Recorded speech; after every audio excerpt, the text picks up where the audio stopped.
I started doing what I'm doing back in, say, probably 1985, because I realized that one of the pathways to totalitarian catastrophe was deceit at the individual level. This is something that Solzhenitsyn made very much of, Orwell as well, Huxley as well.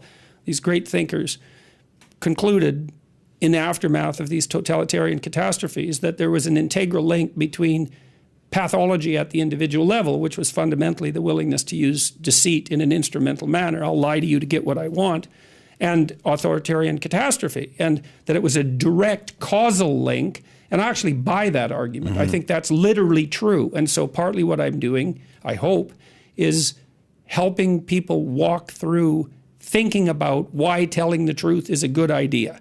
Not only for them, not as a top-down, shake your finger moral injunction, don't lie, you shouldn't lie, but in a detailed manner to explain the relationship between the instrumental use of deceit and the collapse of civilizations. And that connection is way closer than people think. You know, so one person influences 1,000 people for sure in their lifetime, and sometimes a lot more than that. And 1,000, you know, the next rung out from that, 1,000 times 1,000 is 1,000,000, and the next rung out from that is 1,000,000,000. And so you're always at the center of a concentric circle that 2 rungs out contains 1,000,000,000 people. Well, it turns out that what you do matters. And basically what I'm doing, as I hope, is touring and talking to people face to face in these lectures, for example, and making the case that it's a terrifying case. Everyone says, well, we want meaning in our life. It's do you now? Do you now? Because you might ask yourself, what's the more threatening possibility? That nothing you do matters, which means you can pretty much do whatever you want. That's the upside of that nihilistic claim, no responsibility, right? And why not pursue narrow-focused hedonism, since nothing matters anyways? So that's the shadow of nihilism. Or everything you do matters. And it's a lot more terrifying to contemplate that, is that you will be held accountable for everything you do.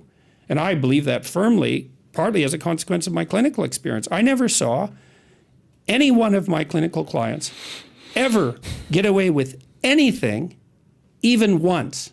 And you think, well, people get away with things all the time. It's like, no, they don't.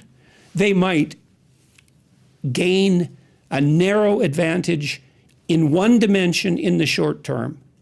But, you know, let's say that you use deceit in your business practices. First of all, that doesn't work very well because people will figure you out. So as a long-term strategy, it's terrible. It just doesn't work.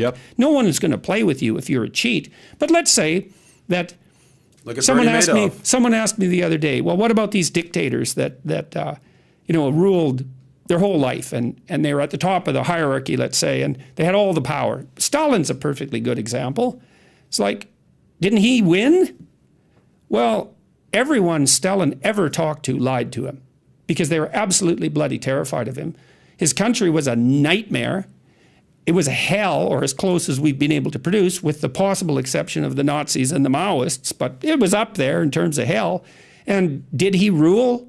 Yes, but he ruled hell.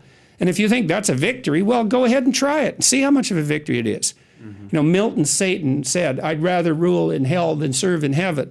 It's like, fair enough, go ahead. Use deceit, use instrumentality, rule in hell. You'll be the ruler. See how much good it does you. See where that takes you.